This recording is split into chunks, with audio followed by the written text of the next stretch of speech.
આજે 15મી ઓગસ્ટ સ્વતંત્રતા દિનની સમગ્ર દેશભરમાં હર્ષોલ્લાસભેર ઉજવણી કરવામાં આવી રહી છે। ત્યારે આજ રોજ ભુજ નગરપાલિકાના પ્રાંગણમાં પણ 78મા સ્વતંત્રતા પર્વની ઉજવણી કરવામાં આવી હતી અને ધ્વજવંદન સાથે કાર્યક્રમની શરૂઆત કરાઈ હતી। તો આ સાથે જ આ કાર્યક્રમમાં અનેક નાગરિકો સહિત ભાજપના પદાધિકારીઓ, નગરપાલિકાના અધિકારીઓ સહિત બહોળી સંખ્યામાં બાળકો તેમજ મોટેરાઓ ઉપસ્થિત રહ્યા હતા। તો આ કાર્યક્રમ દરમિયાન ભુજ નગરપાલિકા દ્વારા વક્તૃત્વ સ્પર્ધા તેમજ શોર્ટ ફિલ્મની જે સ્પર્ધા રાખી હતી તે સ્પર્ધાના વિજેતાઓને ઇનામ આપી નવાજવામાં પણ આવ્યા હતા। આ વિશે વધુ જણાવી રહ્યા છે નગર પ્રમુખ, સાંભળીએ તેમના જ શબ્દોમાં।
આજરોજ નગરપાલિકા પ્રાંગણમાં આપણા 15મી ઓગસ્ટના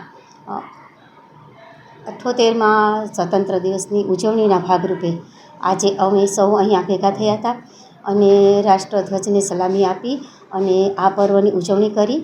નગરપાલિકાના સૌ કાઉન્સિલર ભાઈ બહેનો, શેર સંગઠનના હોદ્દેદારશ્રીઓ, મહિલા મોરચાના પ્રમુખશ્રીઓ, સભ્યશ્રીઓ અને નગરપાલિકાના સ્ટાફગણ સાથે રહી અને આજે અમે આ ધ્વજવંદનનો કાર્યક્રમ રાખ્યો હતો।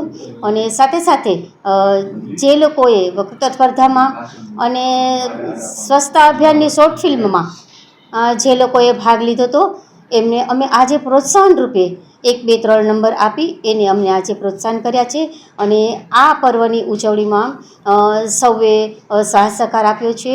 આપના માધ્યમથી હું કહેવા માગું છું કે આ દેશને આઝાદીના 78 વર્ષ થયા અને એને પણ હજી આપણે ભૂલી નથી શક્યા અને આજ પણ આપણે એને સમગ્ર દેશમાં આપણે એ પર્વ તરીકે ઉજવીએ છીએ અને આજના દિવસની સૌ નગરજનોને ખૂબ ખૂબ શુભેચ્છા પાઠવું છું।